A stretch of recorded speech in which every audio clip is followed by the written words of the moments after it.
오늘도 이 아침에 나의 믿음, 나의 소망, 나의 능력이 우리 주님께만 있음을 고백하는 복된 오늘 하루의 삶이 되기를 축복합니다.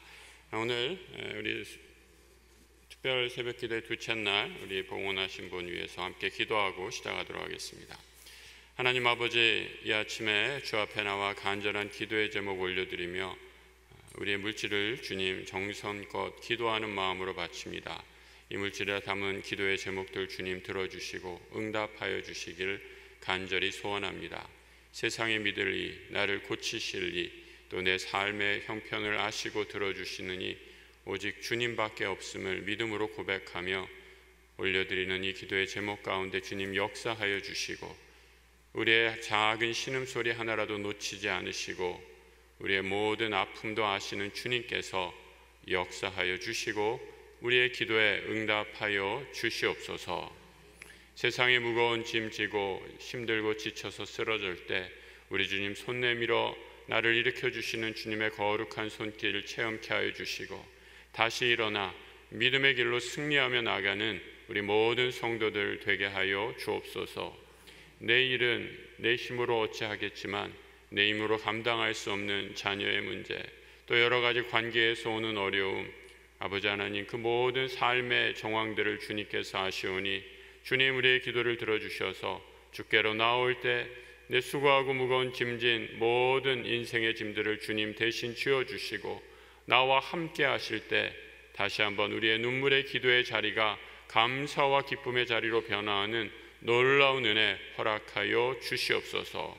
그리하여서 이 전을 떠나 나갈 때 우리 주님이 나와 함께 하심을 다시 한번 확신하며 감사와 찬양으로 우리에게 주어진 믿음의 길을 달려가는 하나님 나라의 백성 주의 군사 되게 하여 주시옵소서. 감사를 드리며 우리 주 예수 그리스도 이름 받들어 기도드립니다. 아멘. 오늘은 믿음의 선한 싸움을 싸우라 두 번째 시간 영적 가족인 교회라는 제목으로 말씀 나누도록 하겠습니다.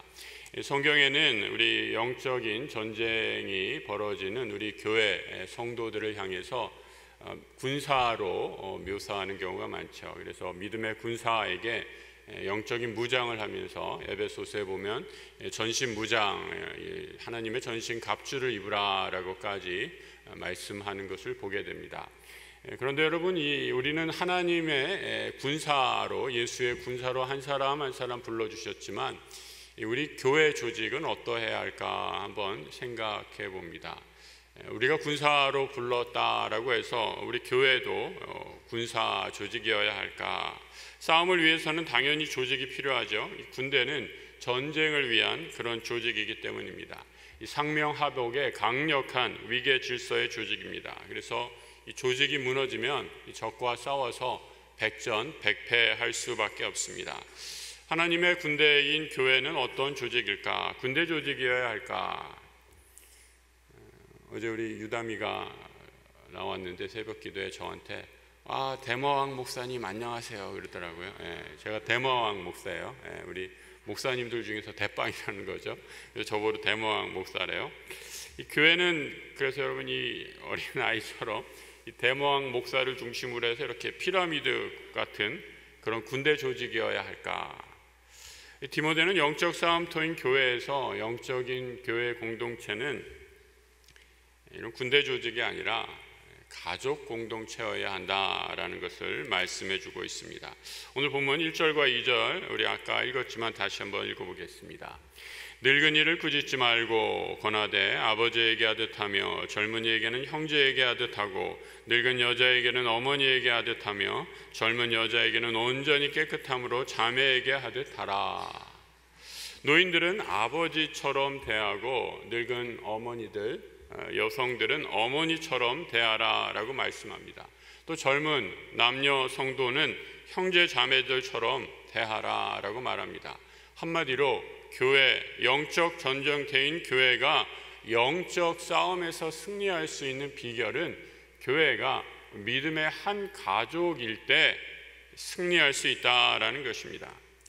교회가 군대 조직처럼 대장 예수님을 중심으로 피라미드 계급 구조일 수 없는 이유는 우리 교회는 우리 주님 이 땅에 오실 때에 군림하거나 또 다스리려 이 땅에 오지 않으셨기 때문입니다. 주님이 이 땅에 오시면서 분명히 자신이 이 땅에 오신 이유를 이렇게 말씀하고 있죠. 인자가 온 것은 섬김을 받으려 함이 아니요 도리어 섬기려 하고 자기 목숨을 많은 사람의 대속물로 주려 함이니라. 주님이 섬기려고 이 땅에 오셨고 이를 성취하기 위해서 십자가에 우리를 피 흘리시고 우리 대신 피를 흘리시고 우리 죄를 대속하셨습니다. 이 땅에 하나님의 아들 예수님을 보아도 교회는 절대로 군대 조직과 같은 위계 질서, 상명하복의 조직일 수 없는 이유이죠.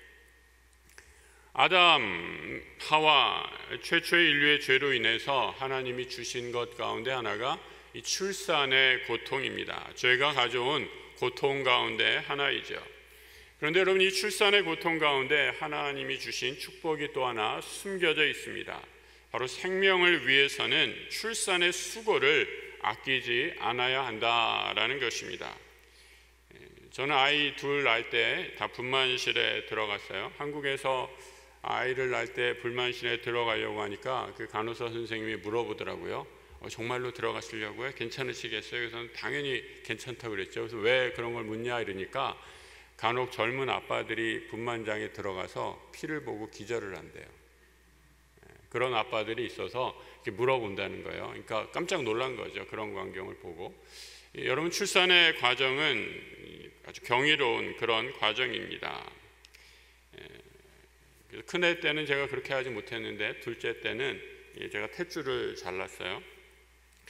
엄마는 새 생명의 탄생을 위해 피 흘리는 것을 두려워하지 않습니다. 피의 대가와 수고의 생명 위에 그 피의 흘림 위에 생명이 탄생하기 때문이죠.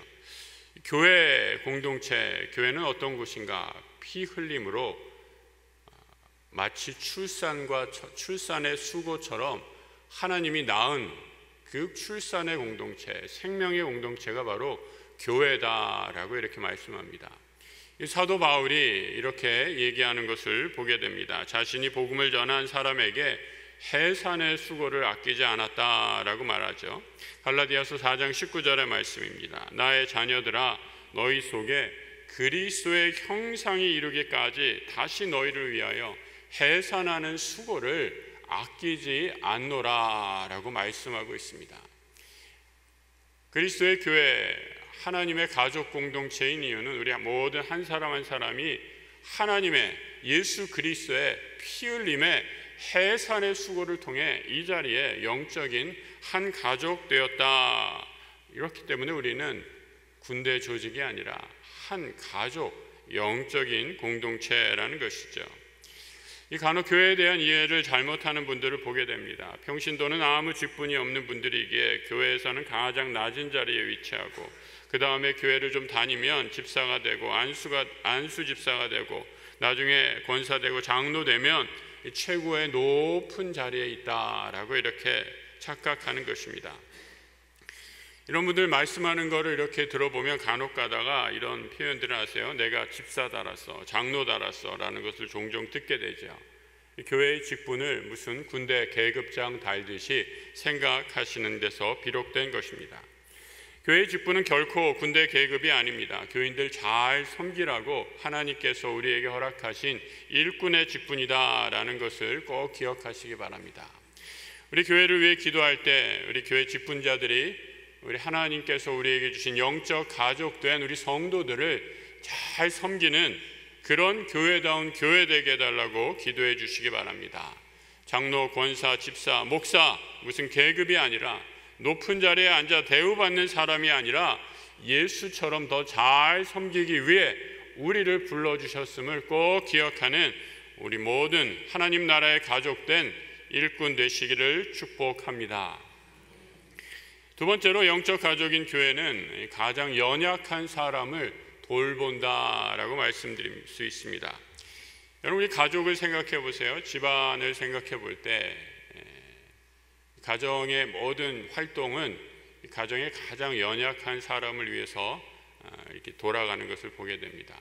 부부가 서로 사랑하다가 자녀가 태어나죠. 그러면 어떻게 됩니까? 모든 삶의 패턴이 자녀를 위해서 완전히 생활이 바뀌는 것을 보게 됩니다. 왜 그렇습니까? 이제 막 갓난 아이, 정말 아무것도 할 수 없고 부모의 도움, 양육을 통해서만 생명을 유지할 수 있는 그런 가장 연약한 우리 존재이기 때문이죠. 이런 면에서 세상의 구조와 아주 다른 방식으로 가족은 작동합니다. 세상은 능률로 그 공동체의 가치를 판단하죠. 능률을 가장 중요시하는 공동체인 이익 집단, 회사 조직입니다. 기업이 이익이라는 것이 최고의 가치이기 때문에 이익 산출하는 데 방해가 되는 사람은 회사에서 떠나야 합니다. 눈치 없게 끝까지 붙어 있으려고 하면 누군가가 나서서 잘라줘야지 그 조직이 더 잘 돌아갑니다. 정치, 정당도 마찬가지죠.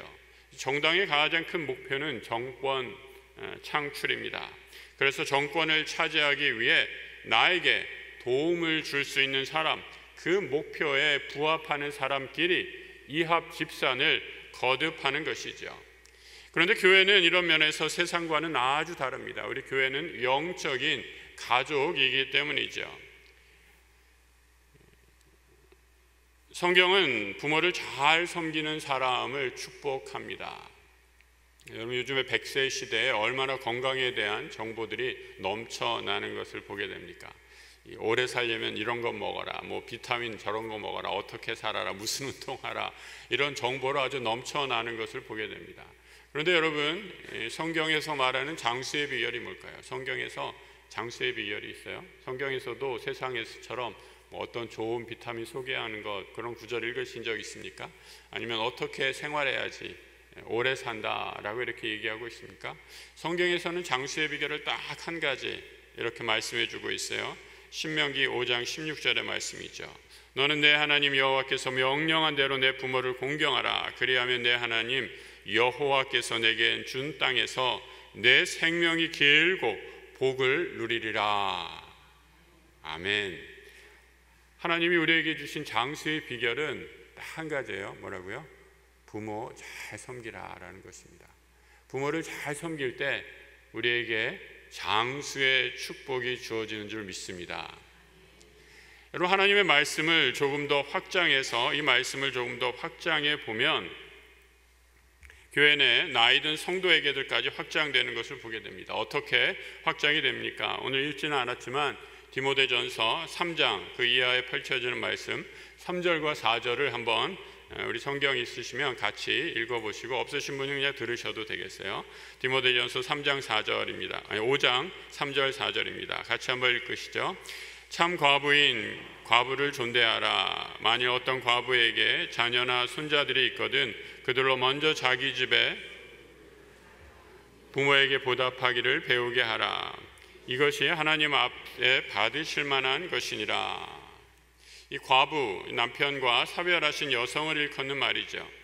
그런데 교회 안에서는 이런 여성을 우선적으로 돌보라라고 이렇게 말씀하고 있습니다. 요즘 사회생활과는 아주 다른 그런 이야기이죠. 요즘에는 여성들이 경제활동에 아주 적극적으로 참여합니다. 또 실제로 어떤 가정은 여성이 경제생활을 책임지고 남성이 가사를 돌보는 그런 가정도 이제는 생기는 것을 보게 됩니다. 하지만 1세기에 디모데가 목회하던 시기에 홀로 된 여성은 이 도무지 가난의 굴레에서 벗어날 수 없는 상황이었습니다. 오늘 본문 가운데 방금 읽으신 그 본문 가운데 3절에 참 과부라는 그런 표현이 있죠. 이 참 재미있는 표현이에요. 과부면 과부지 무슨 참 과부인가 라는 것이죠. 이 말의 뜻, 요즘 시각으로 보면 아주 이상한 표현이지만 조금 더 아래 9절을 보면 이해가 됩니다.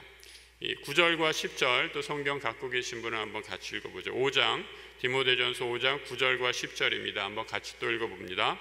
과부로 명부에 올릴 자는 나이가 60이 덜 되지 아니하고 한 남편의 아내였던 자로서 선한 행실의 증거가 있어 혹은 자녀를 양육하며 혹은 나그네를 대접하며 혹은 성도들의 발을 씻기며 혹은 환난 당한 자들을 구제하며 혹은 모든 선한 일을 행할 자라야 할 것이요. 초대교회 공동체에서 과부의 기준이 있었다. 정말로 우리가 어머니처럼 돌봐야 할 참된 과부의 기준이 있었다라는 것입니다. 신앙이 본이 될 만한 분들을 가르치는 말입니다. 이분들을 교회 명부에 따로 올려서 더 잘 섬기라라고 말합니다.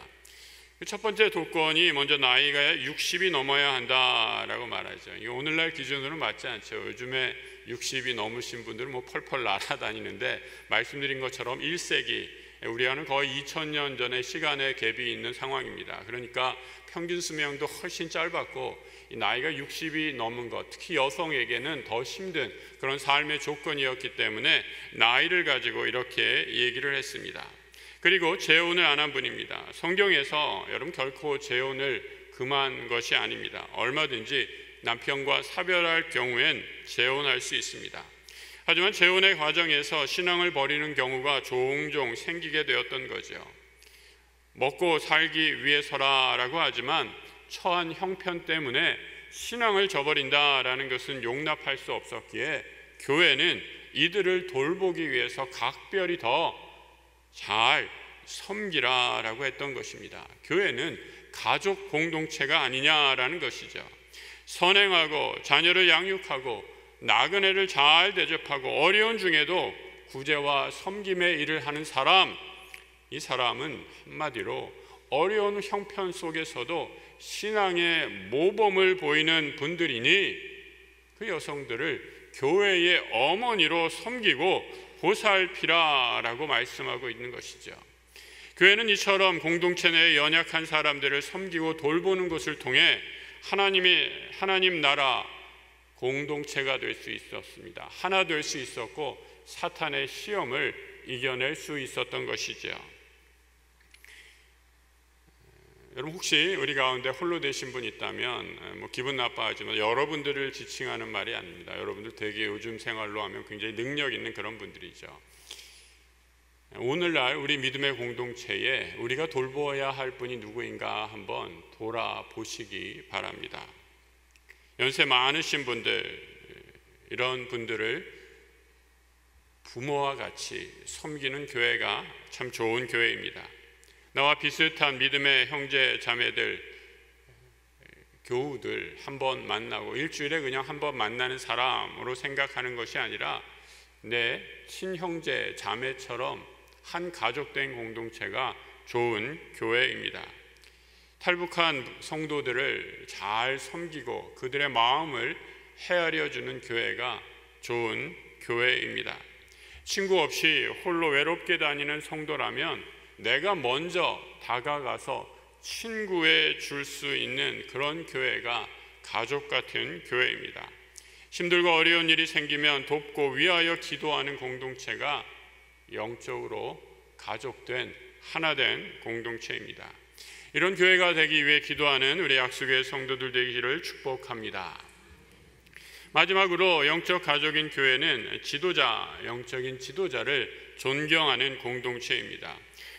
디모데전서 5장 17절의 말씀 같이 한번 읽어보도록 하겠습니다. 디모데전서 5장 17절, 우리 성경 있으시면 한번 찾아서 같이 한 구절 같이 읽습니다. 17절 말씀입니다. 시작. 잘 다스리는 장로들은 배나 존경할 자로 알되 말씀과 가르침에 수고하는 이들에게는 더욱 그리할 것이니라. 이 초대교회는 이 장로, 오늘날 우리 교회 제도 가운데 장로를 가리키는 말이 아니라 교회에 말씀을 가르치는 직분이 있는 사람들을 장로, 사도 혹은 목사라고 이렇게 서로 교호적으로 이렇게 서로 통용해서 여러 가지 통칭으로 불렀던 것을 보게 됩니다. 다스리는 장로, 여기에 특별히 말씀과 가르치는 데 수고하는 이들, 이 시대의 목회자들 존경하라라고 말씀합니다. 목회자와 성도의 관계가 좋아야 내 신앙이 복을 받기 때문입니다. 사탄은 성도의 기쁨과 행복이 어디에서 오는지 너무나 잘 알기에 이 관계를 망가뜨리려고 끊임없이 애씁니다. 교회에서 말씀을 통해 은혜를 누리고 말씀을 통해 영적 양식을 공급받는 것, 이것이 우리가 신앙생활하는 가장 안전한 채널이기 때문입니다. 은혜의 채널입니다. 하지만 사탄은 여기에 온갖 더러운 것을 잡동사니를 다 채워 넣어서 이 은혜의 채널이 작동하지 못하도록 방해한다라는 거죠. 바울은 이렇게 당부하고 있습니다. 먼저 교인은 목회자를 존경하라라고 이렇게 말합니다. 그러면서 이 존경이라는 말, 티메라는 헬라어 단어를 쓰고 있습니다. 이 보상을 통해 표현되는 존경심을 말합니다. 그래서 여러분, 교회에서는 우리 한국교회 전통 가운데 목사에게 주는 사례를 월급이라고 하지 않고 사례라고 말했습니다. 왜 목회자에게 주는 급여, 세상의 월급과 똑같은데 월급이라고 하지 않고 사례라고 하는가? 교회 안에, 교회 공동체 안에 목회자에 대한 감사와 존경이 담겨 있기 때문입니다. 물질적 보상을 하나 근본적으로 이 돈은 하나님 생명의 말씀을 통해 우리가 변화를 받아서 누리는 그 은혜에 대한 감사이기에 특별히 사례다라고 말하고 있는 것이죠. 이런 은혜의 말씀에 대한 감사의 표시로 교역자를 존경하고 사례라고 부르는 것입니다. 말씀 선포를 통해 성도가 변화된다면 사실 이것은 물질적 보상을 뛰어넘어서 목회자가 누리는 가장 복 중의 복이다라고 얘기할 수 있습니다. 또한 영적 지도자를 위해, 교회를 보호하기 위해 영적 지도자를 비난하지 말라라고 말하고 있습니다. 19절의 말씀입니다.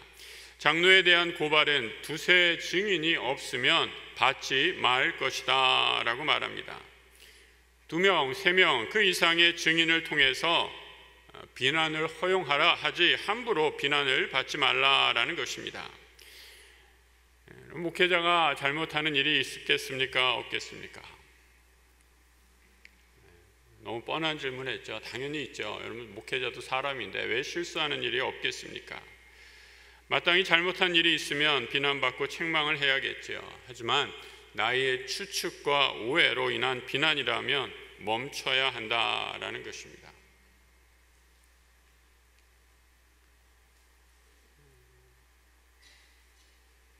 제가 교회에 처음 부임했을 때 그런 얘기하는 걸 좀 들었어요. 아주 오래전의 얘기입니다. 우리 목사님은 누구누구만 좋아하시는 것 같아 라는 그런 얘기죠. 모르겠습니다. 제가 그런 분들만 좋아했는지는 모르겠는데 그런 얘기가 들리면 이렇게 다시 한번 스스로 이렇게 돌아보죠. 정말 내 삶에 그런 부분은 없었는가라는 것을 살피면서 고치려고 노력을 합니다. 하지만 나의 추측과 오해로 인해서 잘못된 비난이라면 멈춰야 합니다. 왜냐하면 나의 비난이 사탄이 일할 빌미를 제공하기 때문입니다. 이 구절을 전하면서 저는 지금 막 얼굴이 막 뜨거워지려고 그래요. 이거를 해야 되나 말아야 되나 이렇게 고민했습니다. 사실 오늘날 한국교회 지도자들의 모습이 성도들에게 존경을 받을 만한 그런 모습이 찾을 수 없기 때문입니다. 예수님 따라 섬김의 종으로 부름받은 이 시대의 목회자들이, 영적인 지도자들이 오히려 교회에 군림하며 분쟁의 원인이 되고 있는 일들을 보기 때문입니다. 이 영적으로 혼란스러운 이 시대에 우리 교회의 모습이 어떠해야 할까? 영적인 가족과 같은 교회 되어서 이 시기에도 하나님 사명을 감당해야겠다라는 마음으로 이 말씀을 전합니다. 교회는 가족과 같은 곳입니다. 여러분, 가족은 어떤 곳입니까? 서로의 허물 잘 알죠. 옆에 분들 한번 보세요. 한번 이렇게 얘기하죠. 당신은 나의 가족입니다. 이렇게 한번 얘기해 주세요. 조는 분들 있으면 좀 깨워주시고. 여러분, 허물이 있어도 가족 간엔 그렇지 않잖아요. 야, 너는 왜 이 모양이냐? 나가 살아라. 물론 아주 열받으면 한마디 할 수 있겠지만 그렇다고 진짜 쫓아내는 거 한 번도 못 봤어요. 우리 가족이기 때문에 서로의 허물을 덮어주고 감싸주고 또 용납하는 것이 가족 공동체입니다. 우리 교회가 이런 섬기는 직분자들로 가득 찬 가족과 같은 교회 되기를 이 시간 기도하기를 바랍니다. 우리 안에 있는 연약한 분들, 어르신들, 아버지, 어머니로 여기며 우리 옆에 있는 형제 자매들, 내 믿음의 형제 자매로 여기는 가족과 같은 교회 되기를 축복합니다. 목회자와 말씀의 사역자와 말씀의 은혜를 주시는 것을 사모하며 목회자와 좋은 영적인 관계를 유지하는 가족과 같은 교회 되기를 축복합니다. 이런 가족과 같은 교회 될 때 이 시대의 위기들, 우리 안에 우리 삶에 닥친 위기들을 넉넉히 극복하며 하나님 나라의 일꾼으로서 한 가족, 한 몸 되어 온 시험을 이기고 승리하는 우리 믿음의 공동체 될 줄 믿습니다. 이 은혜의 축복이 우리 모두에게 임하시길 우리 주님의 이름으로 축복합니다.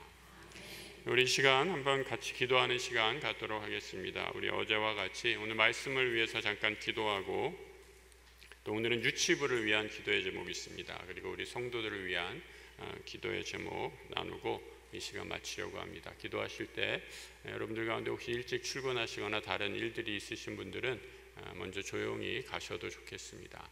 시간이 허락하시는 분들은 같이 남아서 이 시간 함께 기도해 주셨으면 좋겠습니다. 먼저 오늘 주신 말씀 기억하면서 함께 기도했으면 좋겠습니다. 하나님, 우리 교회에 많은 일꾼들, 정말 귀한 일꾼들 세워주셨습니다. 이 직분자들 지치지 않게 해주시고 우리 한 믿음의 가족 되어서 우리 성도들을 잘 섬기는 그런 충성된 일꾼 되게 해주십시오. 교인 위에 군림하고